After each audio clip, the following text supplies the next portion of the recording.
In The Sum of Us, you played a part that was, again, widely divergent from anything you've done before. What was the role?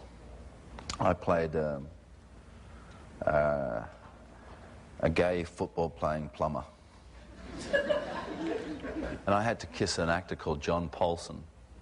Whenever people ask me, you know, so, Russell, what's been your favorite screen kiss to date? A question you will not hear tonight. I always say that just because it freaks people out, you know. And, you know, I mean, he came up to me, right? And he goes, Russell, look, you know, we've got the kissing scene coming up, mate, and, I've never kissed a bloke, mate, and I was wondering if do you reckon we should get together and rehearse?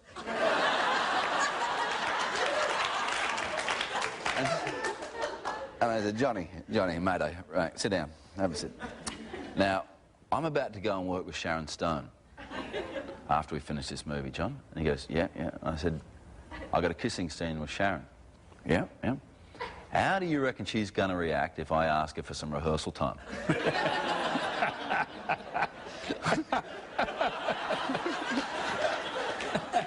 And he said, but I'm only saying it because I never kissed a bloke. And I said, well, mate, I've never kissed a bloke either.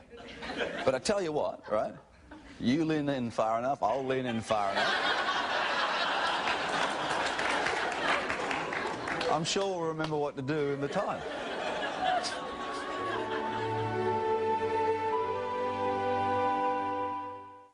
When Kevin Spacey was in that chair, when Kim Basinger was here, we talked about a groundbreaking film called L.A. Confidential.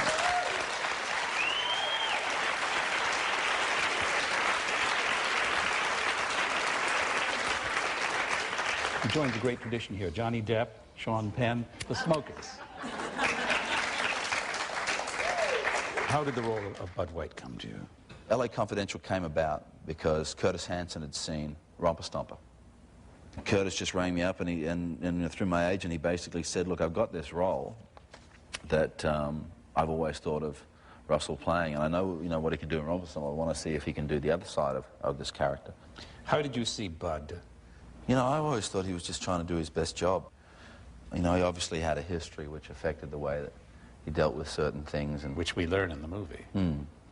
The book describes Bud White as the biggest man in the Los Angeles Police Department. I'd been in and out of L.A. a couple of times. Well, I rang Curtis and I said, mate, I don't know what you think you're going to meet or whatever, but I'm actually not that tall, son, you know? I'm about 5'11" and a half and a bit, you know? And he said, Russell. You know, that wasn't his vibe. He didn't need it to be that, you know, physically literate or whatever. He wanted, you know, to bring the size of the man out in other ways. I'm going to ask you a couple of technical questions about how you built the role. You know, I don't subscribe to any particular way of doing things, you know. I never went to school like you guys are to learn the job. I just started doing it when I was a young kid. And, you know, a little bit when I was maybe 21, 22, I did some classical text classes. I'd always seen the people who had a piece of paper saying that they were an actor as people who were, you know, definitely sort of above me, you know. They had a degree that said that they'd studied the craft, you know. And while I was trying to save money to go to the National Institute of Dramatic Art in Australia, I ended up gathering all this experience, which meant that by the time I had enough money in the bank to go to school, I really didn't need to go to school anymore because I was already a working actor, you know. So I've just picked up bits and pieces from everywhere. How much work do you do before you come on the set? Do you work at home with the script? Do you prepare Yes, of course. on your own? Of Yes. course. Preparation and research is a privilege, and I love to do it. I'm very inquisitive, and I also know, I absolutely know, that the more I put into the character, the more is apparent on the screen. So, for example, on L.A. Confidential, Bud White was supposed to be the largest man in the Los Angeles Police Department. I hired a flat that was very, very small. I could hardly even fit in the doorway of the bathroom. But to me, every day doing that, especially during rehearsals, I felt like I was big, you know. I was oversized for my environment, which is the mentality that Bud White's supposed to have. I used to pretend to myself that I only operated from the inside, you know. Then I realized when I was doing The Insider, that I had nowhere to go unless the f***ing hair was right. Address the external. If you're a pirate, get yourself an eye patch, you know, or a parrot or something, you know. Address the external as early as you possibly can. Get it out of your way. You know, have a look at your costume, think about your costume, and don't be afraid to readjust any of those decisions, you know. The bottom line is, as Scorsese said, man, you don't get anywhere until you make a decision. So start making decisions quickly, you know. But be open and lucid enough and fluid enough to change your mind if you prove yourself wrong, okay? And be cool about that while you're discovering things, you know. Look for the nuggets of gold, man, you know. Don't just make a decision and then if you find yourself wrong and you do not go back on what you've done, you're just undercutting the whole process and you're kidding yourself. You shouldn't be doing the gig if you're going to fall in love with things like that. You know, serve the character, not yourself. I'd like to ask you about Curtis Hanson. You enjoyed working with him, did you? Yes, very much so. What do you want, ideally, from a director? We've got a lot of directors out there. Mate, I just want honesty.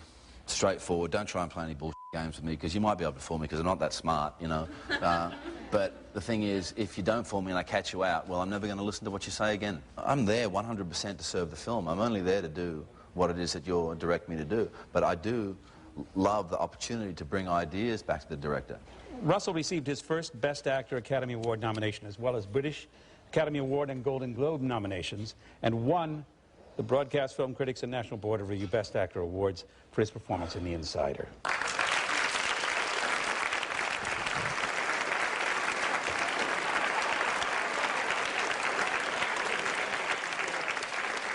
How old were you when you made the film?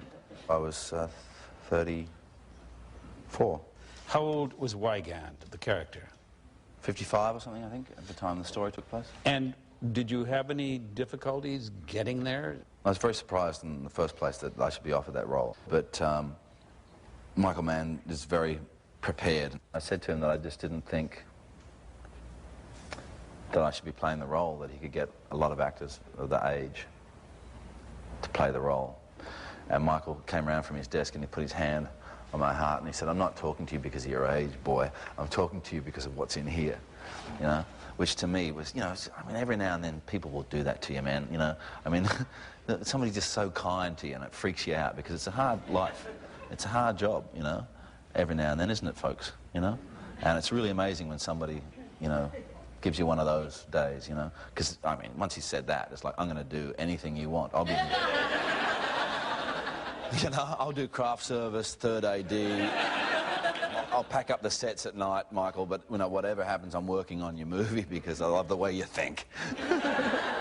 Tell me, how much did you take from Wygand himself? I was very lucky with Wygand. I had a whole 2.5, 3-hour deposition that he'd given in Pascagoula, Mississippi. So I had him talking through the whole experience, really, that he'd gone through. And I didn't really want to meet Wygand. For some reason, which is very odd. I mean, I did the same thing on Beautiful Mind as well. And I think it's got something to do with not using the person that you're playing as a crutch. I read about the situation. I went through all the legal papers.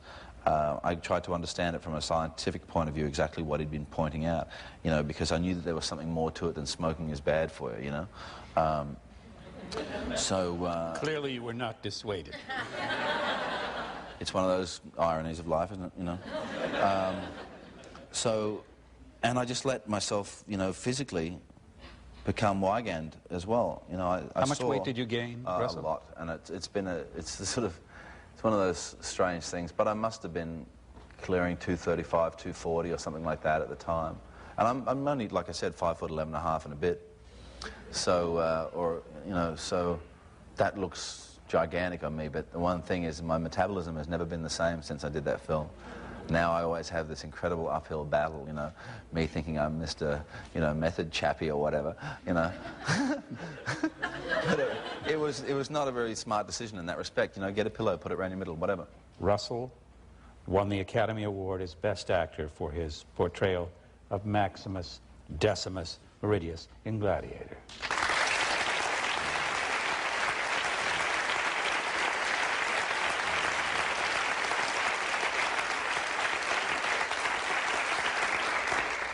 One account I've read has a very strange pitch that was made to you by Walter Parks on the phone.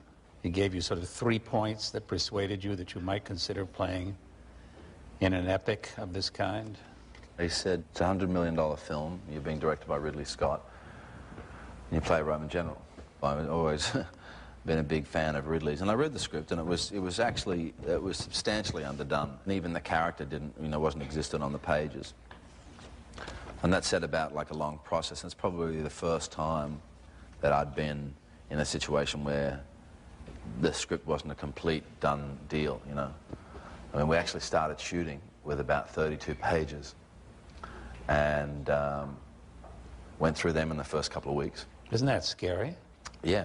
It was, I mean, possibly a lot of the stuff that I have to deal with now in terms of my quote-unquote volatility, you know, has to do with that experience. Here was a situation where we got to Morocco with a crew of 200 and a cast of 100 or whatever, you know, and I didn't have anything to learn. I actually didn't know what the scenes were going to be. We had, you know, I think one American writer working on it, one English writer working on it, and of course a group of producers who were also adding their ideas, and then Ridley himself, and then on the occasion where Ridley would say, look, this is the structure for it, what are you going to say in that? So then I'd be doing my own stuff as well. I mean, this is how things like Strength and Honor came up. This is how things like At My Signal, Unleash Hell came up, you know. The name, Maximus Decimus Meridius, it just flowed well, you know.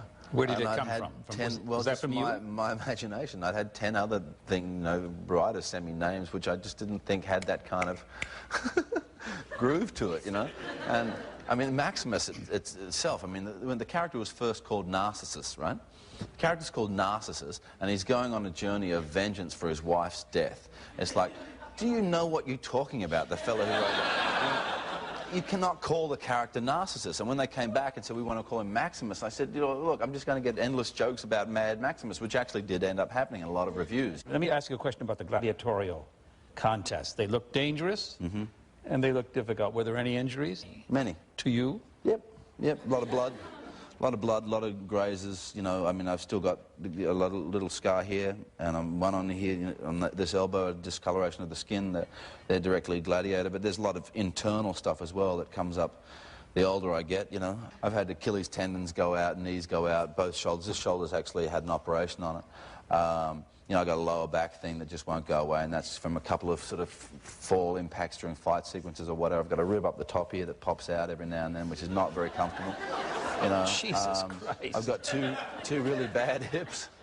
You know, I've got some kind of bone that's wonky in my foot too, because every now and then if I do the wrong thing, it'll give me grief for a couple of weeks. You know, I'm sure there's better ways of getting the job done, but they haven't become apparent to me, so. What this seems to mean is that you do a lot of your own work, the stunts. I physically commit because it gives the director the opportunity to get the shot. How many times have you heard the word commitment tonight?